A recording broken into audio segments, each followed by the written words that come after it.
नमस्कार, जय हिंद, जय भारत। भारतीय अवाम ताकत दल अपने भारतीय भाई बहनों अर्थात अपने देश भारत की जनता अर्थात अपने भारतीय अवाम से भारतीयता आधारित आपसी श्रद्धा, भारतीयता आधारित आपसी स्नेह, भारतीयता आधारित आपसी प्रेम, भारतीयता आधारित आपसी अखलाक मोहब्बत, भारतीयता आधारित आपसी सहयोग, भारतीयता आधारित आपसी सम्मान तथा भारतीयता आधारित आपसी एकता, भारतीयता आधारित आपसी भाईचारा तथा भारतीयता आधारित आपसी सद्भाव को समझने व उसे आत्मसात करके वैसा ही और उसी अनुसार आचरण एवं व्यवहार करने हेतु और इसके समस्त भारत में प्रचार प्रसार करने हेतु और प्रत्येक देशवासी को इसकी अहमियत और महत्व को समझाकर उसे अपनाते हुए वैसा ही और उसी अनुसार आचरण एवं व्यवहार करने हेतु और प्रत्येक देशवासी को अपना ही भारतीय भाई बहन मानकर, समझकर, अपनाकर उनके साथ वैसा ही और उसी अनुसार आचरण एवं व्यवहार करने हेतु सतत, सदैव और हमेशा अदब के साथ, आदर के साथ अर्ज करता है, विनती करता है। कल एक टीवी यानी टेलीविजन चैनल में ये दिखाया जा रहा था कि हिंदू एकता, हिंदू एकता। देश को जरूरत है भारतीय एकता की। देश को हिंदू एकता की जरूरत नहीं है। देश को मुस्लिम एकता की जरूरत नहीं है।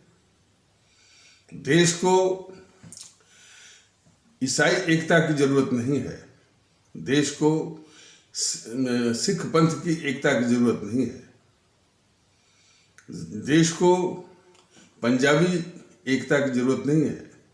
देश को बिहारी एकता की जरूरत नहीं है। देश को कश्मीरी एकता की भी जरूरत नहीं है। देश को बांग्ला एकता की जरूरत नहीं है। देश को असमिया एकता की जरूरत नहीं है। देश को उड़िया एकता की जरूरत नहीं है। देश को मराठी एकता की भी जरूरत नहीं है। देश को गुजराती एकता की भी जरूरत नहीं है। देश को तमिल एकता की भी जरूरत नहीं है। देश को तेलुगु एकता की भी जरूरत नहीं है। देश को कन्नड़ एकता की भी जरूरत नहीं है। देश को मलयाली एकता की जरूरत नहीं है। देश को सिर्फ जरूरत है भारतीय एकता की। और देश को हिंदू मुस्लिम में भी एकता की जरूरत नहीं है, क्योंकि वो भी भारतीय है। बस यही है क्योंकि उनका पंथ इस्लाम है और दूसरे का पंथ जो है वो हिंदू सनातन है। तो भारतीय ये भी है, भारतीय वो भी है। तो भारतीय एकता की जरूरत है। तरह तरह के लोग इसको भ्रमित करते हैं। जब भारतीय एकता की बात काफी हमारी आदरणीय अवाम सामने आने लगी है, मुखर होने लगी है, तो इसके विरोधी विभिन्न रूपों में वो अपनी असलियत और अपने औकात में वो दिखने लगे हैं। जैसे वो आरएसएस का मोहन भागवत, वो भारतीय एकता की जो मुहिम चल रही है उसकी नकल करना चाहा वो बेवकूफ भी है, दुष्ट भी है वो मोहन भागवत। तो भारतीय एकता की नकल करना चाहा और नकल करके क्या कह रहा है कि हिंदू मुस्लिम में एकता होनी चाहिए। वो डीएनए मिला रहा था। उसके डीएनए मिलाने के पीछे मंशा उसकी ये थी कि डीएनए समझे दोनों का एक ही है और फिर जो है घर वापसी या हिंदू बन जाओ। उसका इतना कलुषित भावना है। भारतीय जनता ताकत दल सिखा रहा है, बता रहा है, समझा रहा है, निवेदन कर रहा है कि जिसका जो भी पंथ है उससे कोई समस्या नहीं है, अपना पंथ निभाए, लेकिन अपने को भारतीय समझे। और जबकि वो भारतीय है लेकिन वो समझता नहीं अपने को। और वैसा आचरण और व्यवहार करता नहीं। समस्या यहाँ है। तो एकता न तो हिंदू और मुस्लिम के बीच में जरूरी है, न तो मुस्लिम और ईसाई पंथ के बीच में जरूरी है, न तो सिख पंथ की इन पंथों के साथ एकता जरूरी है। भारतीय एकता की जरूरत है, क्योंकि सभी भारतीय हैं। बार बार कहा जा रहा है कि अहमियत इस राष्ट्र का है, भारत राष्ट्र का है, और हमारे भारतीय आवाम का है। बस दो ही अहमियत है। ये जितने भी इस तरह के हैं, ये बीजेपी वाले, ये आरएसएस वाले और सपा बसपा वाले, टीएमसी वाले, वो इस बात को हमेशा वो नकारते हैं। वो राष्ट्र के अनुसार जो है वो पहचान को न तो वो समझते हैं और उसको नकारते भी हैं। समस्या यहीं पर है। हमारा जब राष्ट्र एक है तो हमारी पहचान भी एक है, हमारा वजूद भी एक ही है, हम भारतीय हैं।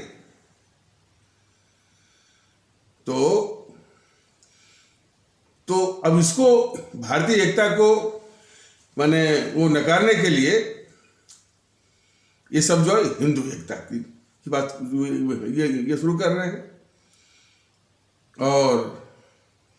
और ये कभी हिंदू एकता की बात करेंगे और कभी ये जातिवाद भी करेंगे। तो ये बहुत अवसरवादी भी है। कभी ये यही बीजेपी गुर्जर सम्मेलन करेगी, शायद बीएसपी के देखा ये ब्राह्मण सम्मेलन भी कर सकती है, ठाकुर सम्मेलन भी कर सकती है। और जो जातिवाद या जाति तो खुद ही जहर है इस मुल्क का, भारतीय समाज का। जातियों में भी जो उपजाति है उस पर जो राजनीति कर रहे हैं, संजय निषाद हुए, चाहे अनुप्रिया पटेल हुए, और इनके साथ ओम प्रकाश राजभर भी था। खैर वो तो अब निकल करके समाजवादियों के साथ हो गया। तो ये उनको भी मिला रहे हैं और उसी को कह रहे हैं भारतीय एकता, उन्हें उसी को कह रहे हैं कि हिंदू एकता। देखिए, इस संबंध में भारतीय आवाम ताकत दल माननीय सर्वोच्च न्यायालय से और माननीय यानी उच्च न्यायालय गण से ये निवेदन करना चाहेगा कि ये जितने भी ये एजेंसी हैं, खास करके मीडिया की, वो दिन रात हिंदू मुस्लिम कर रही हैं। और उसमें समाज को तोड़ने वाली जो ये मीडिया हैं, ये 4 प्रमुख हैं, 4 या 5। सबसे पहले एनडीटीवी, और उसके बाद ये न्यूज़ 24, और उसके बाद ये आज तक, एबीपी न्यूज़ और सुदर्शन और न्यूज़ 18 इंडिया। मैं फिर से कह दे रहा हूं, सबसे पहले एनडीटीवी, न्यूज़ 24, आज तक, एबीपी न्यूज़, सुदर्शन और न्यूज़ 18 इंडिया। ये हर वक्त जो है हिंदू मुस्लिम करने का एक सामाजिक और संवैधानिक अपराध कर रहे हैं। तो इसलिए हमारी और भारतीय अवाम ताकत दल की माननीय सर्वोच्च न्यायालय और माननीय उच्च न्यायालय गण से ये दरख्वास्त है, विनम्र विनती है कि स्वतः संज्ञान, सुओ मोटो कॉग्निजेंस लेकर के वो केस चलाइए। समाज को तोड़ने का, और समाज को तोड़ना जो है सबसे बड़ा अपराध है। अब किस धारा से गवर्न होगा ये आपको देखना होगा। तो हमेशा जो है हिंदू मुस्लिम करके इस समाज में हमेशा जहर घोलने का ये काम करते हैं। और उनके जितने भी एंकर हैं, जितने भी उसके एंकर हैं, जैसे एनडीटीवी का एंकर है वो रवीश कुमार, और भी हैं, वो मनोरंजन भारती है, और संकेत उपाध्याय है, निधि राजदान है, निधि कुलपति है, इस प्रकार तमाम है। न्यूज़ 24 के भी हैं, संदीप चौधरी है और मानव गुप्त है, और इसके न्यूज़ 18 इंडिया के अमिश देवगन और किशोर अजवानी, और इसी प्रकार जो है वो सुदर्शन का वो सुरेश चौहान के एबीपी न्यूज़ के सब हैं। तो इन पर जो है देशद्रोह का मुकदमा चलाने के लिए माननीय सर्वोच्च न्यायालय और माननीय उच्च न्यायालयगण से मेरी और भारतीय जनता दल की विनम्र दरख्वास्त है कि सो मोटो कॉग्निजेंस लेकर के ये केस चलाइए, और बगैर केस चलाए, बगैर कानूनी गिरफ्त में आए, ये अपनी आदत छोड़ेंगे नहीं।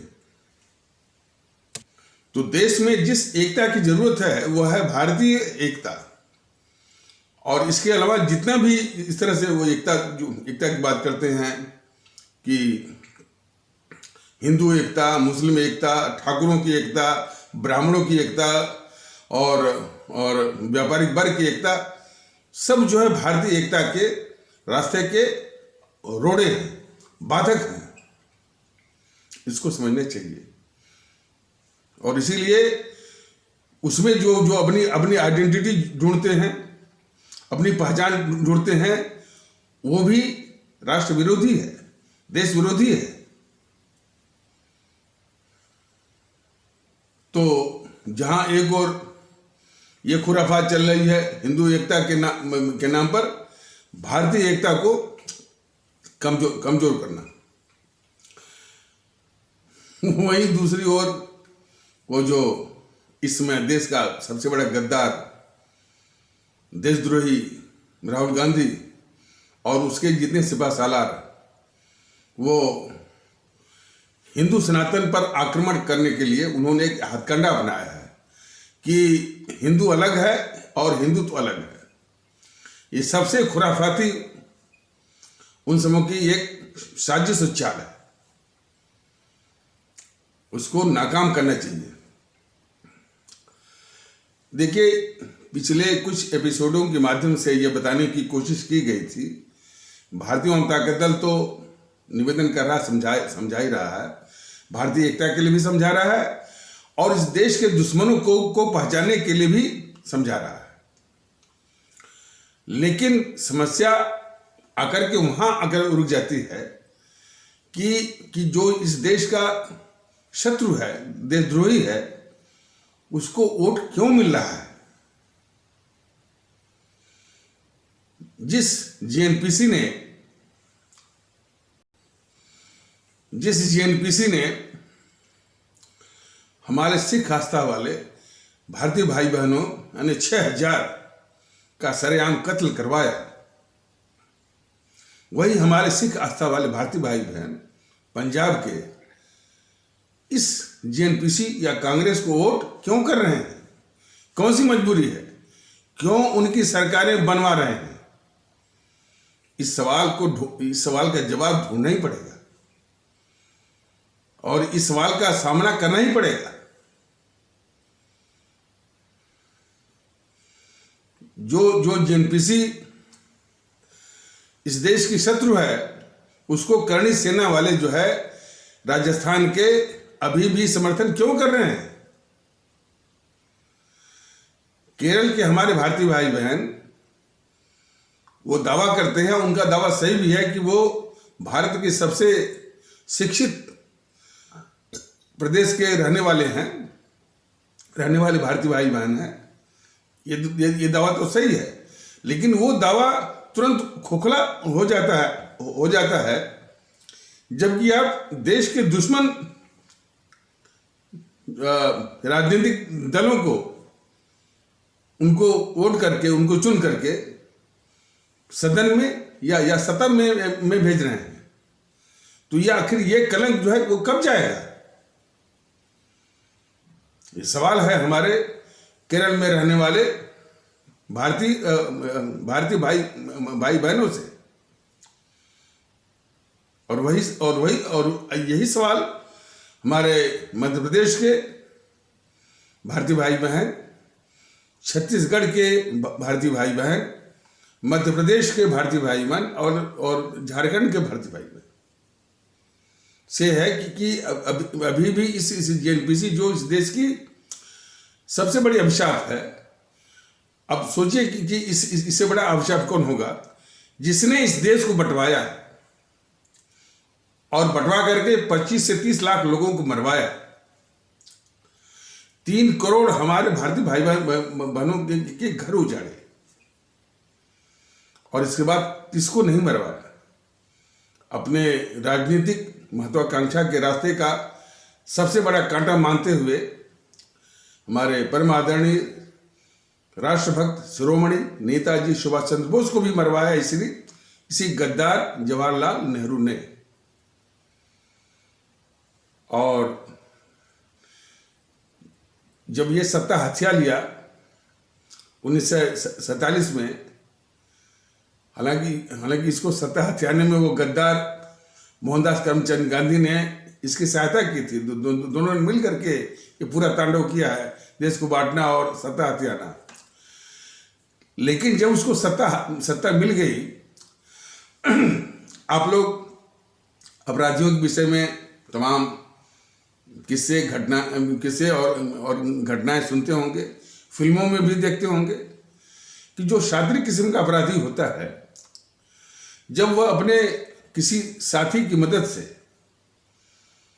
कोई एक बहुत बड़ा मकसद, बहुत बड़ी मंजिल हासिल करता है, मैंने जिसकी सहायता से, तो वो मंजिल हासिल करते ही जिस सीढ़ी के बूते उसने वो मंजिल हासिल किया है, मकसद हासिल किया है, सबसे पहले उस सीढ़ी को ही समाप्त करता है।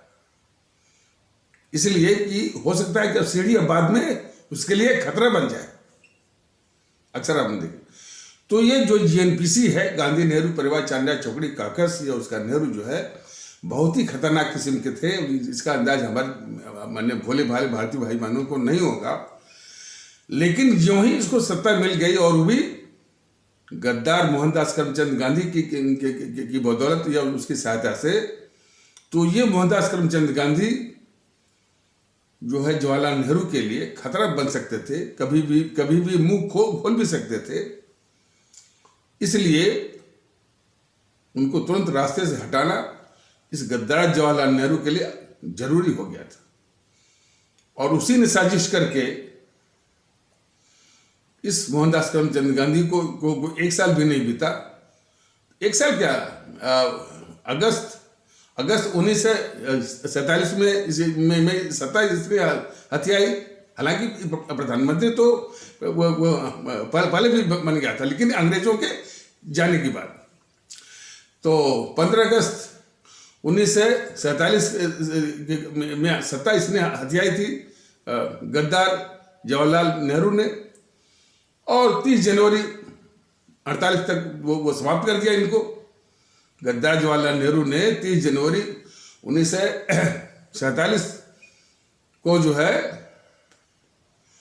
वो साजिश करके ये गद्दार जवाहरलाल नेहरू ने अपने वो गद्दार मोहनदास करमचंद गांधी को समाप्त कर दिया।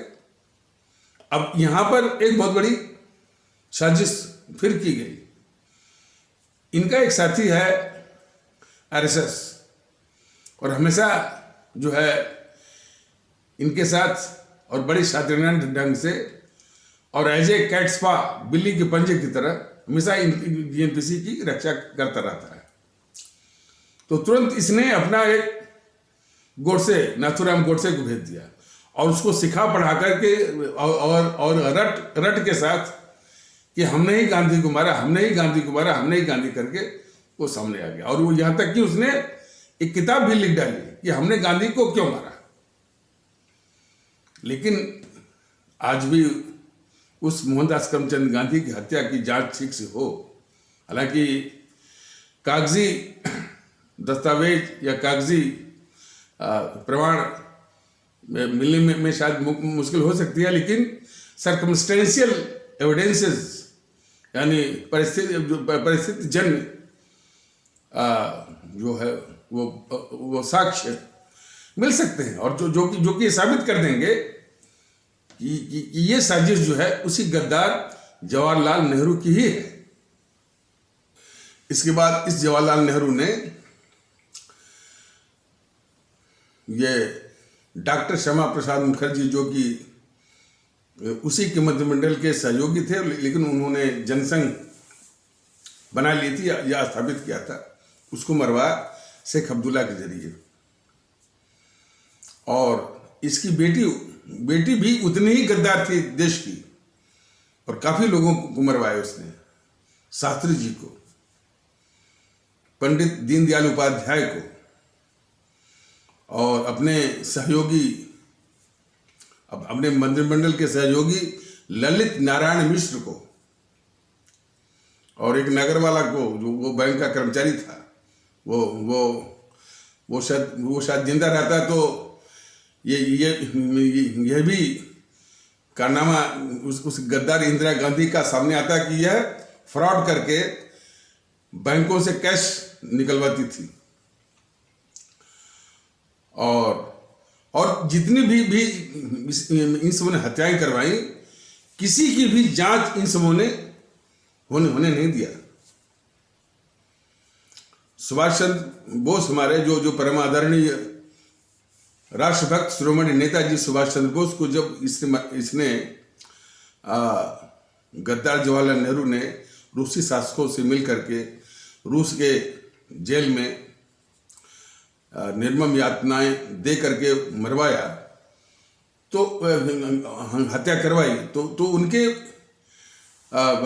हत्या कराने के बाद इस जवाहरलाल नेहरू ने एक झूठी कहानी रचवाई। देखिए, ये सब देश के कितने बड़े दुश्मन हैं। असल बात है कि सिर्फ एक ही मुद्दे पर इसको, मैंने इस एनपीसी को, नेहरू को, इंदिरा को और राहुल इत्यादि को गद्दार साबित करना माने वो पर्याप्त होगा, लेकिन इन सबों की गद्दारी तो बने कि लंबी फहरिस्त है। तो एक झूठी कहानी इन सब इस नेहरू ने एक कहानी रचवाई कि नेताजी जो है वो जापान या टोक्यो से चले थे, और ये ताइवान या फॉर्मोसा के पास उनका विमान दुर्घटनाग्रस्त हो गया, और उसी विमान दुर्घटना में ही जो है नेताजी की मृत्यु होगी। इस तरह की एक झूठी कहानी रचवा करके देश में फैलवाया, ताकि ये जो साजिश करके रूसी शासकों से रूस के जेल में यातना देकर जो हत्या करवाया था, इस साजिश की ओर किसी का ध्यान न जाए, इतना बड़ा था। और साथ में नेताजी सुभाष चंद्र बोस के परिवार पर, ये जब तक जिंदा रहा, ये गद्दार जवाहरलाल नेहरू उनके परिवार पर जासूसी करवाता रहा। ये देश जाने, इसको देश को जानना वो बहुत जरूरी है।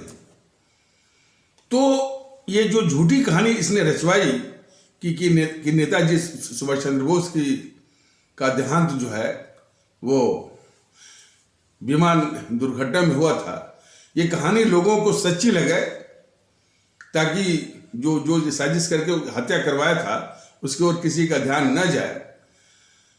तो इसने रिटायर्ड सुप्रीम कोर्ट के न्यायमूर्ति यानी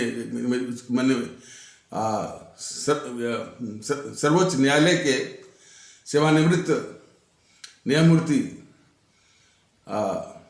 वो शाहनवाज की अध्यक्षता वाली जो है वो कमीशन ऑफ इंक्वायरी के जरिए उस झूठी रचित कहानी पर ठप्पे लगवाए कि नहीं भाई, मैंने ये जो इस तरह की बात है कि नेताजी की मृत्यु जो है विमान दुर्घटना में हुई थी, ये बात सत्य है।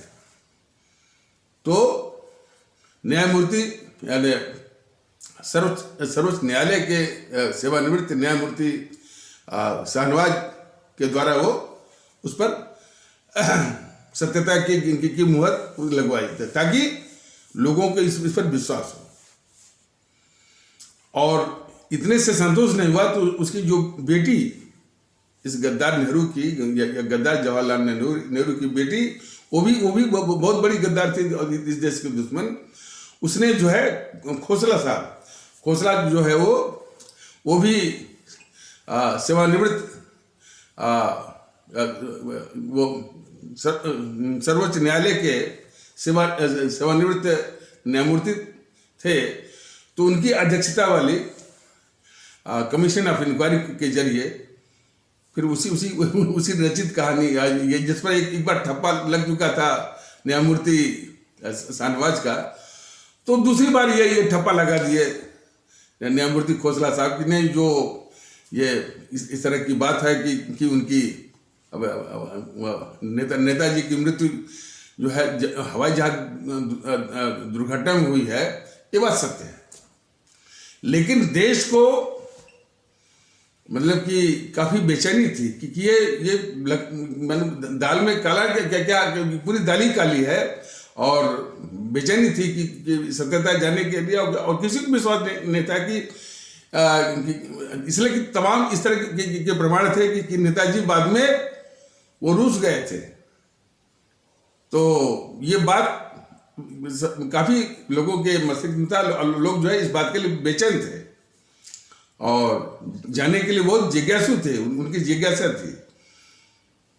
तो फिर भी एनडीए सरकार थी, तो एनडीए सरकार के दौरान फिर किसी ने पटना हाई कोर्ट में फिर याचिका डाली कि हालांकि दो बार तो इस पर मैंने इस तरह की कहानी पर कि नेताजी की मृत्यु जो है विमान दुर्घटना में हुई है, इस पर दो बार मैंने सर्वोच्च न्यायालय के सेवानिवृत्त न्यायमूर्तियों द्वारा मैंने उसको सत्यापित किया जा चुका है।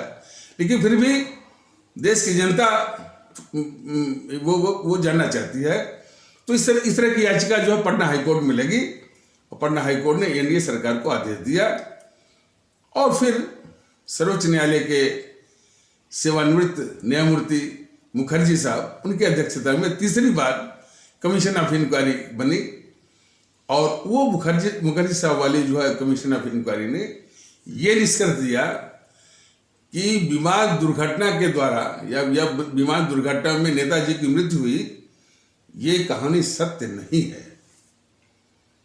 काफी लोगों को राहत मिली, लेकिन लोगों को अभी भी उत्सुकता है कि आधिकारिक रूप से ये सरकार बताए कि आखिर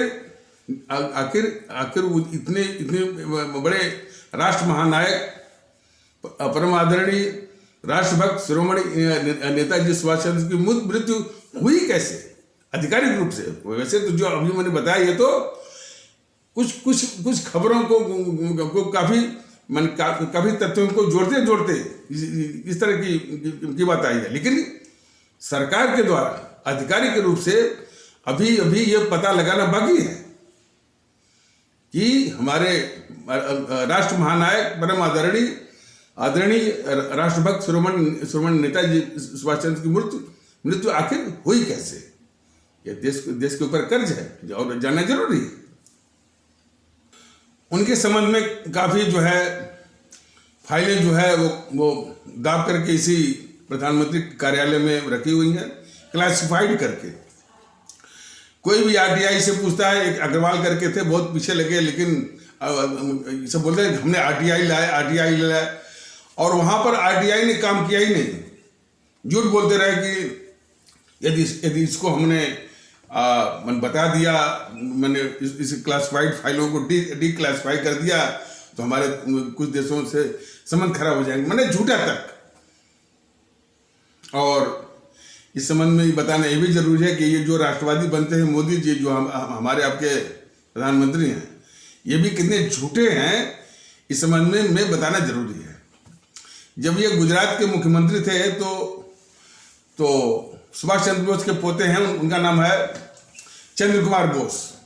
तो चंद्र कुमार बोस जी ने इनके सामने बात उठाई कि जो फाइलें जो है वो क्लासिफाई करके ये मैंने सुनिए, मनमोहन की सरकार या कांग्रेसियों की सरकार ने उसको दबा रखा है और उसको सार्वजनिक सब नहीं करे। तो चूंकि उनकी मृत्यु में उनकी मृत्यु में नेहरू का तो हाथ था ही, ताकि ये उजागर न हो जाए, इसीलिए जो है उसको सार्वजनिक सार्वजनिक करने से सब बच रहे थे और सार्वजनिक न हो इसकी वो साजिश कर रहे थे। तो ये मोदी महोदय ने वो जो नेताजी सुभाष चंद्र बोस के पोते चंद्र कुमार बोस को आश्वासन दिया कि हमको जब भी वक्त आए, मैंने हमको जब भी हमको मौका मिलेगा या हमारा जब भी वक्त आएगा तो हम जो है उसको सार्वजनिक करने की कोशिश करेंगे। इन महोदय को प्रधानमंत्री पद पर बैठे हुए करीब 7.25 साल से अधिक होने को हो रहा है या होने जा रहा है। और कई बार इसके पहले भी चंद्र कुमार बोस जी ने इनसे निवेदन किया। फिर वही रट्टा जो कांग्रेसियों के जमाने का था कि यदि ये फाइल सार्वजनिक कर देंगे तो कुछ देशों के साथ हमारे संबंध खराब हो जाएंगे। एक झूठा कुतर्क। तो ये इतने बड़े मैंने कांग्रेसियों के ही बराबर ये देशद्रोही हैं मोदी जी। इसको भी मैंने ये तथ्य भी देश को, हमारे आदरणीय भारतीय भाई बहनों को जानना जरूरी है।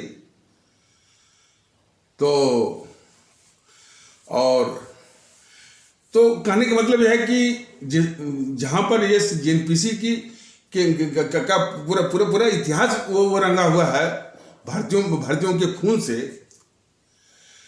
तो इसमें और ऐसे खूनी टाइप का मैंने जो संगठन है उसको वोट मिल रहा है। ये दुख की बात है। अभी भी उत्तर प्रदेश में कुछ ठाकुर लोग और कुछ ब्राह्मण लोग, हालांकि भारतीय जनता दल जात की बात करना भी बहुत बड़ा अपराध मानता है, लेकिन अभी समझाने के लिए बताने के लिए भारतीय अवाम ताकत दल की मजबूरी है कि हमारे भारतीय समाज के ये तबके, ठाकुर, क्षत्रिय या राजपूत कहे जाने वाले भारतीय भाई बहनों का और ब्राह्मण कहे जाने वाले भारतीय भाई बहनों का कुछ हिस्सा है जो कि अभी भी इस जो है देश की सबसे बड़ी मैंने अभिशाप, देश के दुश्मन, देशद्रोही इस पार्टी के साथ अभी भी चिपके हुए हैं और वोट करेंगे इसको। आखिर इसका जो चोरनी है प्रियंका गांधी, इसका मन कैसे वो बढ़ा हुआ, उसको पता है कि इतने लोग हैं। तो अभी भी हमारे भारतीय समाज के विभिन्न क्षेत्रों में इस देशद्रोही पार्टी को वोट मिल रहा है। और दुखड़ा यहीं तक नहीं है, ये मोदी जी देखिए यही देखना, भारतीय जनता दल जो सबसे बड़ा अभिशाप है जेएनपीसी के विषय में इनको बेनकाब करके इनकी असलियत को, जेएनपीसी का असलियत को अपने भारतीय भाई बहनों को अवगत करा रहा, ताकि आप इससे निजात पाइए। तो जब जेएनपीसी को बेनकाब किया जा रहा है तो दर्द हो रहा है इस बीजेपी को। ये देखिए, आज भारतीय जनता दल का सबसे प्रखर विरोधी है ये जेएनपीसी नहीं है, ये बीजेपी है। बेनकाब हो रही है भारतीय जनता दल के द्वारा बेनकाब की जा रही है, हो रही है जेएनपीसी। दर्द हो रहा है बीजेपी को। इस रहस्य को और इस यथार्थ को हमारे सभी भारतीय भाई बहन, हमारे सभी भारतीय अवाम बहुत गौर से इसको समझें। और इस जो नकली राष्ट्रवादी है, अब जैसे यह बीजेपी का एक प्रवक्ता है समित पात्रा, कभी वो हिंदू एकता का प्रवक्ता बन जाएगा, कभी वो हिंदुत्व का प्रवक्ता बन जाएगा, कभी बीजेपी का प्रवक्ता तो खैर है ही, कभी कभी वो भारतीयता की बात करता है। हमारे सभी आदरणीय भारतीय भाई बहन, हमारे सभी आदरणीय भारतीय अवाम और ये बीजेपी वालों को भी जानना चाहिए, और बेहतर तो होगा कि हमारे आदरणीय भारतीय अवाम जो है इनको आईना दिखाए कि हिंदुत्व या हिंदू सनातन भारतीयता नहीं है। ये उसी प्रकार भारतीयता नहीं कि जिस प्रकार इस्लाम भी भारतीयता नहीं है, ईसाई पंथ भी भारतीयता नहीं है, सिख पंथ भी भारतीयता नहीं है। भारतीयता का किसी भी पंथ से कुछ भी लेना देना नहीं है। तो सबसे पहले तो जो ये झूठे राष्ट्रवादी हैं और इतनी खतरनाक जेएनपीसी के ये रक्षक हैं, बचाने वाले हैं, उनको आईना दिखाना, उनको समझाना आवश्यक है। और इस बारे में यह भी बताना आवश्यक है कि ये मोदी जी ही हैं जो इस गद्दार राहुल को पूरा अवसर दिए हुए हैं, मौका दिए हुए हैं कि जो चाहे वो देश के खिलाफ बोलता रहे। आज वो डेली प्रतिदिन कुछ न कुछ बोल रहा है। अब वो शुरू कर दिया है कि हिंदू अलग है, हिंदुत्व अलग है, हम तो हिंदू हैं, हिंदुत्व वाले वो हैं, और जो है और हिंदू राम हैं और हिंदुत्व जो रावण है, इस तरह से। और उसका प्रत्येक जो है कार्यकर्ता, प्रत्येक उसके सेवासालार और चमचे वही भाषा बोल रहे। लेकिन पूरा मौका देने वाले ये मोदी जी हैं। देश अक्सर जाने, और खास करके हिंदू सनातन आस्था वाले भारतीय भाई बहन जो कि इस गद्दार राहुल से जो आहत हो रहे हैं, तो वो ये भी जाने कि वो जो आहत हो रहे हैं, तो वो आहत होने में या जो आहत कर रहा है ये राहुल गांधी, अब आप हिंदू सनातन आस्था वाले भारतीय भाई बहन, वो आहत जो है ये जो मोदी जी हैं इसके बूते कर रहा है। तो इनको पहचानिए मोदी महोदय के, और मोदी महोदय अपने उसी पाप को छिपाने के लिए वो गंगा में जो है वो डुबकी भी लगाएंगे, आरती भी चलाएंगे, और जो विश्वनाथ कॉरिडोर का उद्घाटन भी करेंगे। इसीलिए करते हैं ताकि हिंदू सनातन, हालांकि भारतीय जनता दल किसी भी पंथ का न तो विरोध है न तो उसका पक्ष है, ये तो भारतीयता की बात करता है। लेकिन जो हमारे हिंदू सनातन आस्था वाले भारतीय भाई बहन जो इस राहुल के इस साजिश से जो आहत हो रहे हैं, उसके पीछे सिर्फ जो है वो मोदी जी का हाथ है, जो कि इसको इस तरह का मौका दिए हुए हैं। और अपने इसी पाप को ढकने के लिए मोदी जी अक्सर जो है वो मंदिरों में दिखते हैं, मंदिरों में घूमते हुए दिखते हैं, और उसमें दीपक जलाते हैं, विश्वनाथ कॉरिडोर का वो उद्घाटन करते हैं, गंगा में डुबकी लगाते हैं, फूल बरसाते हैं, यही सब है उनका। तो इस यथार्थ को भी हमारे आदरणीय भारतीय भाई बहन बड़े गौर से आप समझें। वो क्या उसने उच्चारण कर दिया, वो बेवकूफ अखिलेश यादव, जिन्ना का नाम ले लिया कि आज़ादी की लड़ाई में नेहरू और गांधी के साथ वो जिन्ना में थे। उसको यहाँ तक मालूम नहीं है कि ये दोनों गांधी नेहरू कितने बड़े भारत के दुश्मन थे, उसको मालूम है नहीं। अखिलेश यादव को मालूम तक नहीं है, लेकिन वो सोचा कि हम जिन्ना का नाम ले लेंगे तो हमारा जो ये इस्लाम आस्था वाला भारतीय भाई बहन में कुछ न कुछ इससे कुछ वोट मिल जाएगा।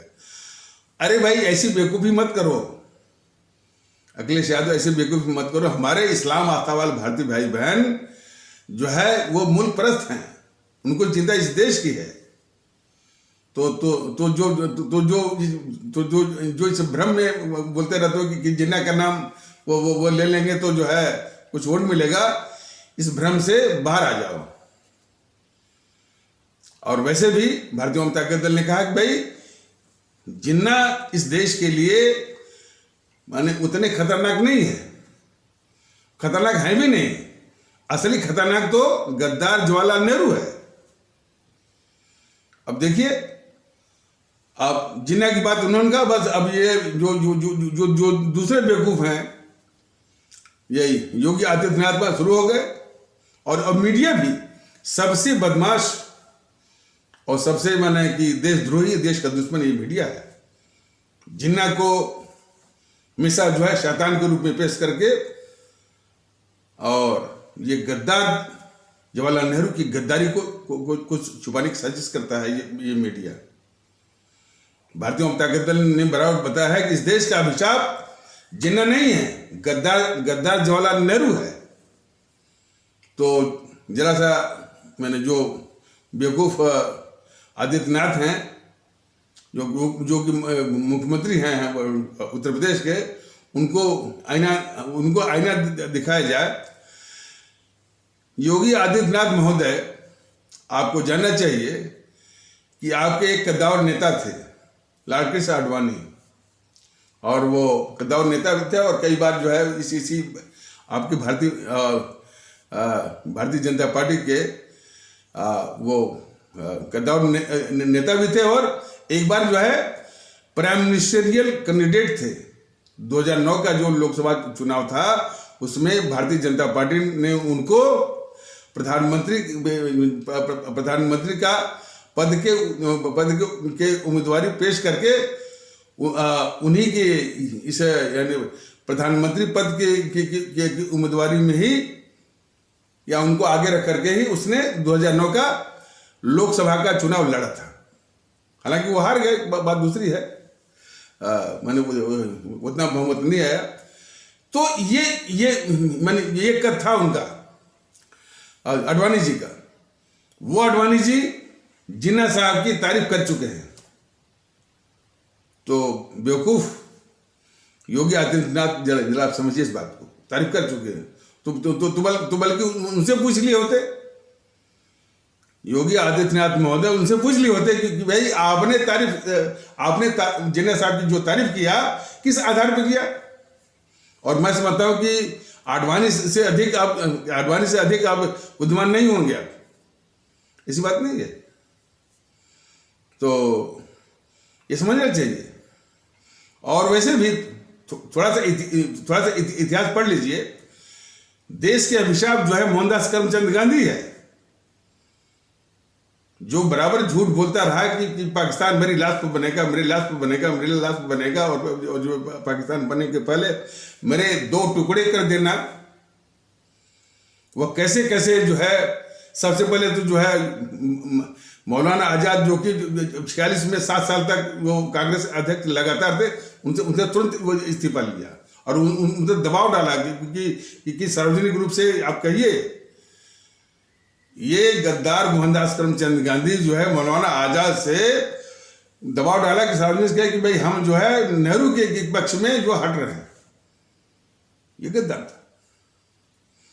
और अरुणा आसिफ अली कहती रहेंगी, जो गद्दार नेता थी, कि आइए भाई हम लोग माने जो है यानी ये देश टूटने न पाए, विभाजन के खिलाफ जो है हम लोग प्रयास करें, कोशिश करें, आंदोलन करें, धरने में बैठे।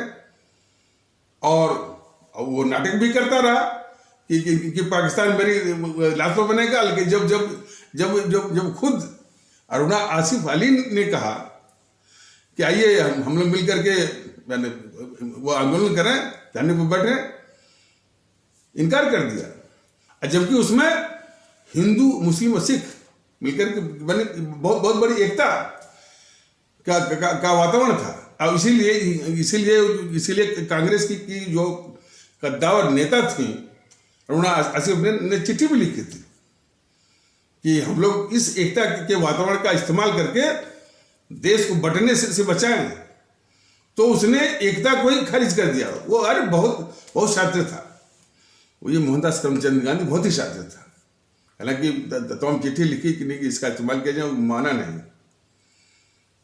और तो अब देखिए देश जो है इसके ऊपर, इस मोहनदास करमचंद गांधी के ऊपर ये भरोसा किया कि भाई जब ये कह रहा है कि पाकिस्तान मेरी लाश पर बनेगा, तो ये बुढ़ा जिद्दी तो है, ये आंदोलन करेगा, भूख हड़ताल करेगा, आमरण अनशन पर बैठ जाएगा, मर भी जाएगा, लेकिन देश को बांटने नहीं देगा। कौन जानता था कि ये खुद ही देश को बांटने में सबसे बड़ा इंस्ट्रूमेंटल है, ये सबसे बड़ा कारक यही है। जब जब जब इसको गद्दार जवाहरलाल नेहरू को प्रधानमंत्री बनने में ये बात आई कि भाई कि वो ये प्रधानमंत्री तभी बन सकता है जबकि जो कि जिन्ना ने भी प्रधानमंत्री पद के लिए दावा कर दिए थे, दावा ठोक दिए थे, तो जिन्ना को शांत करना जरूरी है।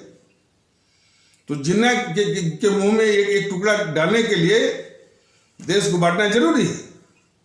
जब ये उस समय के वायसराय या गवर्नर जनरल, वायसराय ही मान लीजिए, वायसराय थे, और उस समय के वायसराय माउंटबेटन, और माउंटबेटन ने स्पष्ट किया कि नहीं भाई, देश तो तभी बटेगा या ये नेहरू तो प्रधानमंत्री तभी बनेगा जबकि बांटने का प्रस्ताव कांग्रेस पास करे।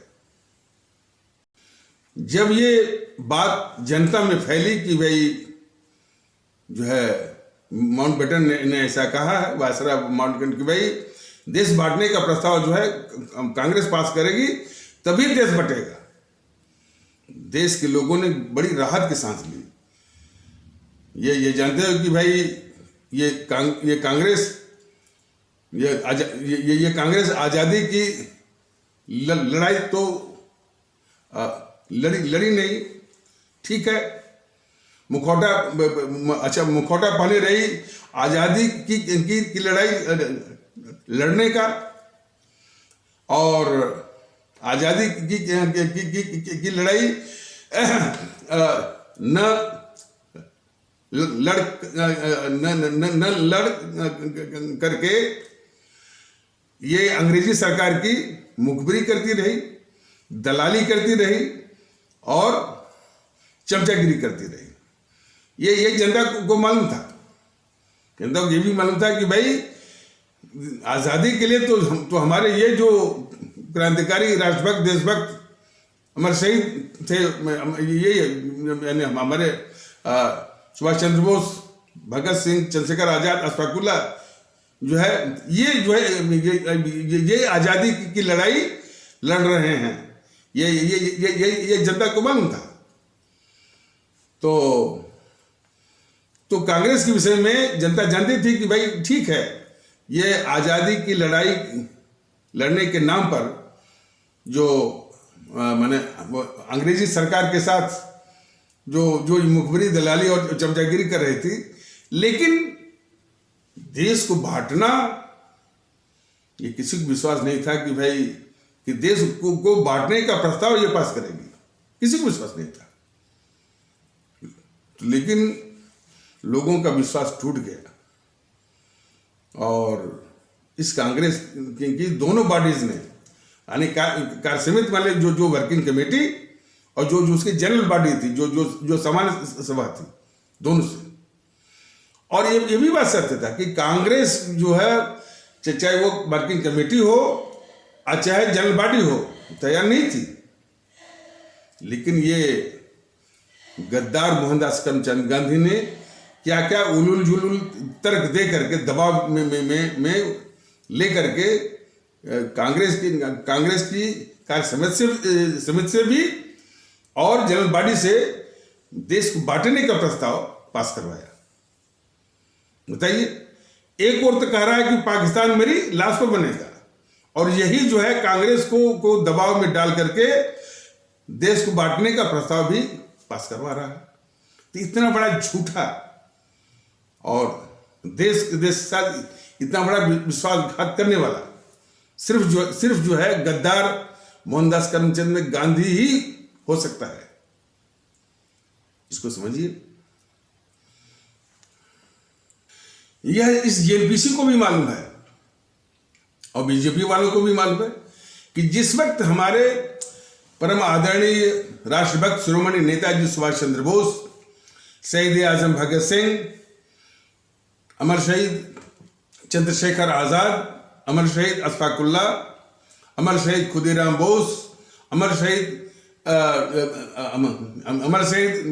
सुब्रमण्यम भारती, अमर शहीद श्रीमती रानी लक्ष्मीबाई, अमर शहीद श्रीमती रानी चंद्रमा, अमर शहीद श्रीमती रानी गडेलियो,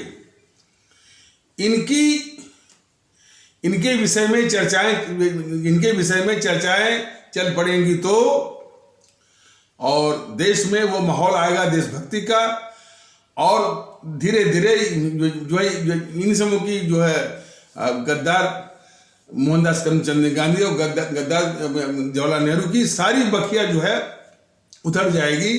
जो इन सबों ने ढक के रखा कि ये बड़े, इन सबों ने आज़ादी दिलाई, ये बड़े देशभक्त थे और एक राष्ट्रपिता बन गया, एक देश का बाप बन गया और एक देश का वो चाचा बन गया, सब कुछ जो है वो उधर जाएगा।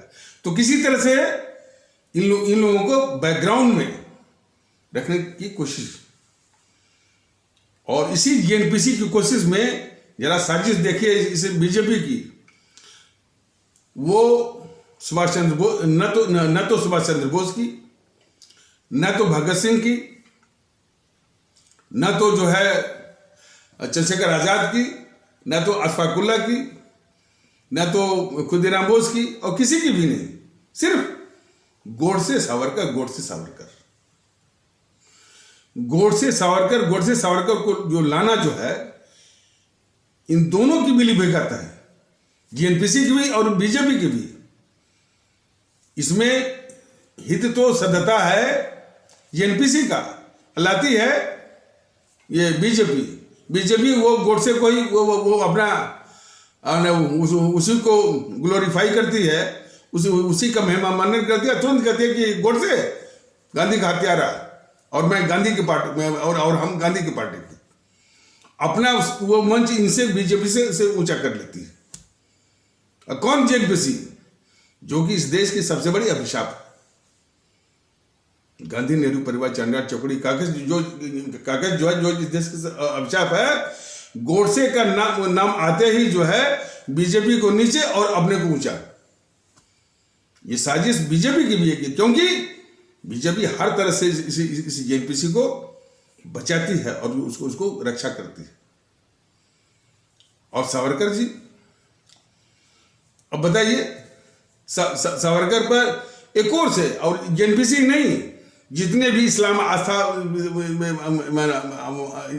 वाले भारतीय भाई बहनों के समाज के जितने भी प्रवक्ता आते हैं, नाम लेना भी वो अच्छा नहीं लगता है, सब वही सावरकर ने माफी मांगी, सावरकर ने माफी मांगी, और एक भी ये सब इतने गिरे हुए हैं, एक भी नहीं कह रहा कि यार भाई सावरकर जी ने तो अपने जीवन के 38 साल जो है जेल में काटे हैं, और कितने यानी 10-15 साल जो है वो कठिन यातनाएं झेली हैं। नेहरू क्या किया है? गद्दारी की है, हमेशा जो है अंग्रेजों के साथ, अंग्रेजी सरकार से मिल करके हमेशा मुखबिरी की है, दलाली की है, और जो है उसके सामने जो है वो और क्या नेहरू एक बार भी वो जो यातना झेला है? नहीं ना। गोली खाया है? नहीं ना।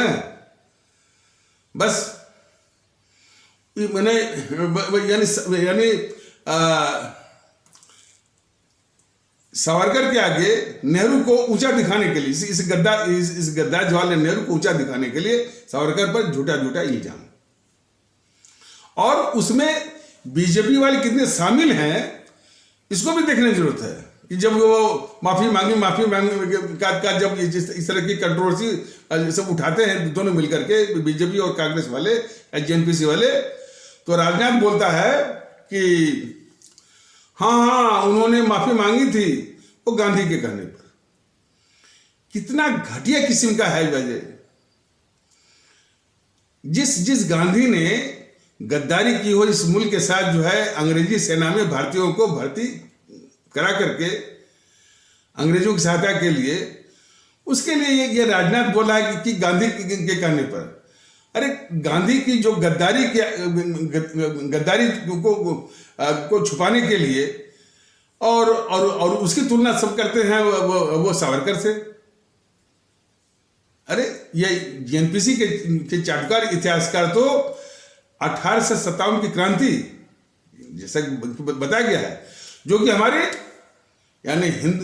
हमारे हिंदू सनातन आस्था वाले भारतीय भाई बहनों और इस्लाम आस्था वाले भारतीय भाई बहनों के बीच में एकता, या आपकी शब्दावली में हिंदू मुस्लिम एकता की बहुत बड़ी मिसाल, तो उसकी आलोचना करते हैं ये जेएनपीसी के चाटुकार इतिहासकार कई तरह से।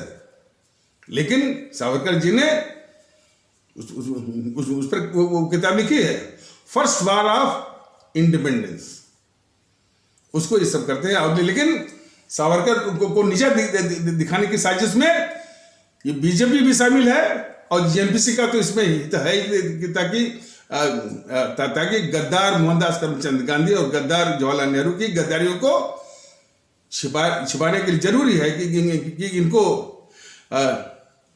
वीर सावरकर को नीचा दिखाया जाए।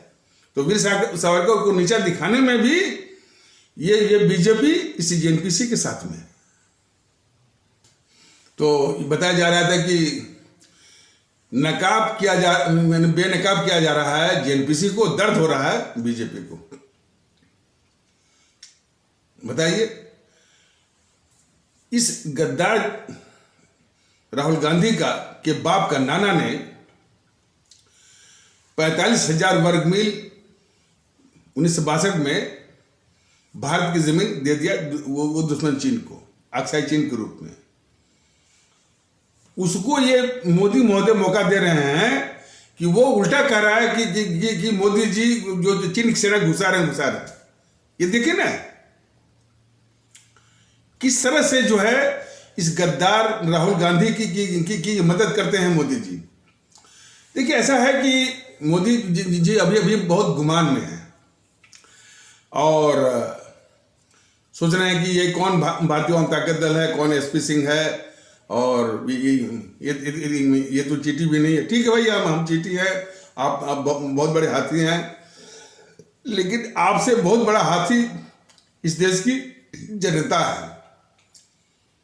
उसका सम्मान करना सीखिए। और जिस वक्त जागृत हो गई कि भाई इतना बड़ा अभिशाप, इतना बड़ा देश का दुश्मन जो है वो हमारे ऊपर वो शासन कर रहा था, और उसके सारे पापों को जो मोदी जी धुल रहे थे, तो जिसमें ये जागरूकता आ जाएगी तो इस देश की जनता आपको सत्ता से तो उतारेगी ही, आपका क्या हसर करेगी, इसको आप सोच लीजिए। तो गद्दारों को जो आप ये देखिए, ये पता नहीं कौन इनकी रेटिंग दिखाता रहता है, इंटरनेशनल की बड़े लोकप्रिय हैं, फलाने ढिकाने, सब झूठा। जो अपने देश के गद्दारों गद्दारों की रक्षा कर रहा है, उसकी इंटरनेशनल रेटिंग से क्या लेना देना। ऐसा ही भ्रम जो है वो गद्दार था वो नेहरू, ऐसा ही भ्रम वो गद्दार जवाहरलाल नेहरू भी वो अंतर्राष्ट्रीय ख्याति के लिए, अंतर्राष्ट्रीय जो है मशहूरियत के लिए अपने देश को जो है हमेशा अपने देश और अपने देश के हितों को हमेशा पैर से वो रौंदा उसने। तो उसी तरह की चाल जो है ये चल रही है बीजेपी की अंतर्राष्ट्रीय रूप में बहुत विख्यात है, इतनी उनकी इंटरनेशनल रेटिंग है, सब बकवास। और इतना ही नहीं, इस जेएनपीसी के लिए जो माहौल बनाने वाला जो पूरा गिरोह है, ये सबसे वो गौर करने वाली बात है। जितना मीडिया का गिरोह है, अभी मैंने बताया कि जिसके दो चार मीडिया जो इलेक्ट्रॉनिक मीडिया के लोग हैं, उनके खिलाफ कम से कम हमारे माननीय सर्वोच्च न्यायालय या माननीय उच्च न्यायालय गण वो स्वतः संज्ञान लें या सुओ मोटो कागजात लेकर इन पर देशद्रोह का मुकदमा वो चला है, जो कहा गया है। तो ये जो मीडिया है, ये काफी इसका अंश जो है, काफी इसका हिस्सा जेएनपीसी के टाउट्स के द्वारा, जेएनपीसी के क्रॉनिक्स के द्वारा, उनके चमचों के द्वारा ये बनाया गया है। जैसे एनडीटीवी का मालिक कौन है? प्रणय राय कौन है? जेएनपीसी का चमचा। न्यूज 24 की मालकिन कौन है? वो अनुराधा प्रसाद कौन है? या जेएनपीसी का एक जो है वो मैंने चमचा है, वो राजीव शुक्ला, उसकी बीवी। और मोदी महोदय के शासन में आए हुए पौने 8 साल हो रहे हैं, लेकिन वो आईपीएल वगैरह में अब अभी भी वो विराजमान है लूटने के लिए। तो हर तरह से इस देश को लुटवा रहे हैं मोदी जी जेएनपीसी के तमाम तत्वों के द्वारा। ये समझ, जेएनपीसी यदि अभिशाप है इस देश की, और जो कि अभिशाप बनी हुई है, चाहे वो विरोध पक्ष में, चाहे किसी हैसियत में हो। अरे भाई, जेएनपीसी वाला तो कहते हैं भाई हम विरोध में जो है बड़े मजे में हैं, बल्कि शासन में रहते तो बड़ी दिक्कत होती। शासन से अधिक सुविधा दिए हुए हैं मोदी जी इनको, इन जेएनपीसी वालों को, राहुल गांधी को, प्रियंका गांधी को, सोनिया गांधी को। शायद देश को मालूम नहीं है। तो जितनी भी गद्दारियां इसमें वो ये राहुल गांधी कर रहा है, हर एक के लिए पूरी सहूलियत, पूरी सुविधा जो है ये मोदी जी उसको दे रहे हैं।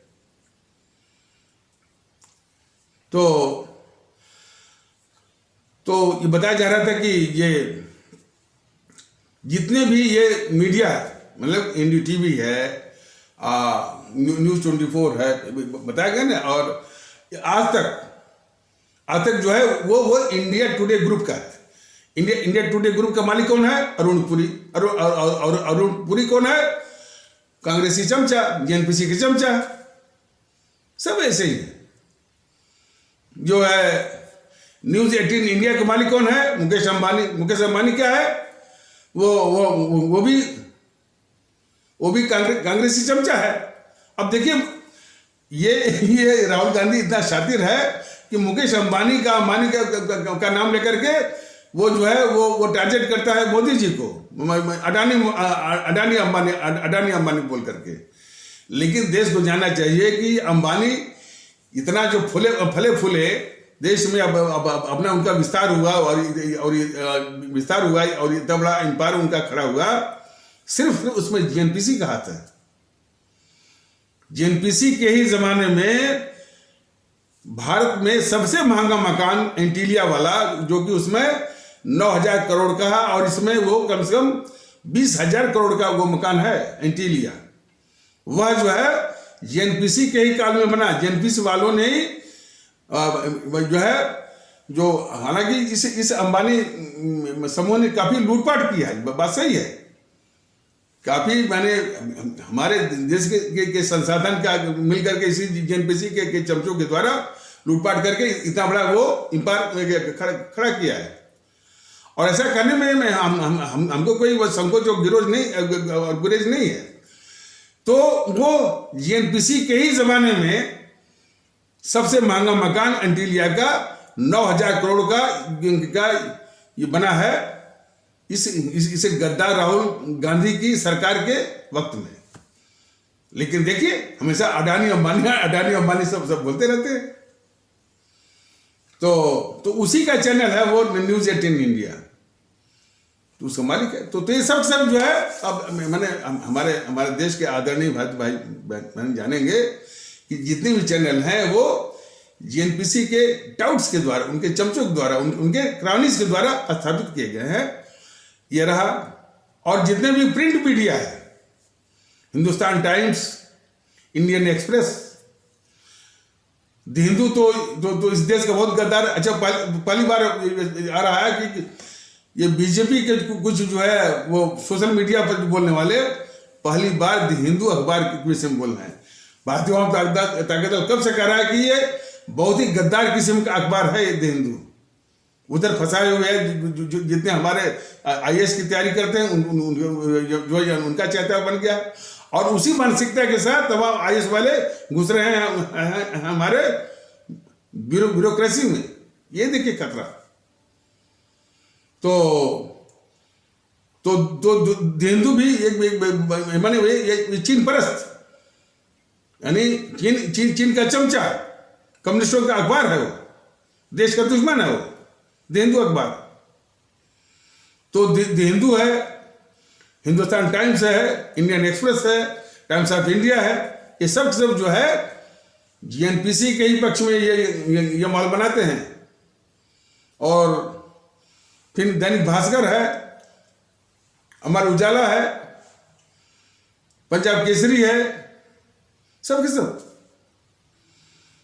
और जो छुट भैया किस्म के हैं, द प्रिंट, द क्विंट और कारमा, द वायर, ये छुट भैया या टैबलॉइड्स, वो भारत विरोधी अंतरराष्ट्रीय साम्राज्यवादी ताकतों के मीडिया, जैसे बीबीसी, गार्जियन जो कि वहां से निकलता है लंदन से, फिर टाइम्स और न्यूयॉर्क टाइम्स, वाशिंगटन पोस्ट और वॉल स्ट्रीट जर्नल, ये सब भारत विरोधी। तो उनसे मिलकर के ये जो छुट भैया किस्म के हैं, द प्रिंट, द क्विंट, कारमा, द वायर, मिलकर के भारत के खिलाफ हर वक्त 24 घंटा झूठी कहानियां, रचित कहानियां, कंकाक्टेड और फैब्रिकेटेड कहानियों के आधार पर भारत को बदनाम करना, भारत की प्रगति को रोकना, भारत को जो है अस्थिर करना, भारत को अंदर से कमजोर करना। लेकिन ये सारा जो है उसको भी मोदी जी इसलिए नहीं टच करते हैं कि वो सब जो है जीएनपीसी के सत्ता वापसी के लिए वो माहौल बनाते हैं। तो जो जितने भी देश के दुश्मन हैं और जीएनपीसी के द्वारा लूटे हुए माल को अब पूरा जो तंत्र है उसको भी टच नहीं करते हैं जीएनपीसी के हित के लिए, कि जीएनपीसी जो चाहे अपने इस देश में तांडव करे, देश के साथ गद्दारी करे, सब ये मोदी जी के जमाने में हो रहा है। तो छुटकारा पाना है, इसलिए हमारे आदरणीय भारतीय भाई बहन भारतीयता के आधार पर एक होइए और इन सारी शक्तियों को ईवीएम मशीन पर जो है वो नस्मे नाबूद करिए। यहीं से आपके कल्याण, त्राण, छुटकारा, निजात का रास्ता बनेगा। तो इन्हीं आवश्यक शब्दों के साथ इस आवश्यक परिचर्चा को यहीं पर विराम दिया जाता है। तब तक के लिए नमस्कार, जय हिंद, जय भारत।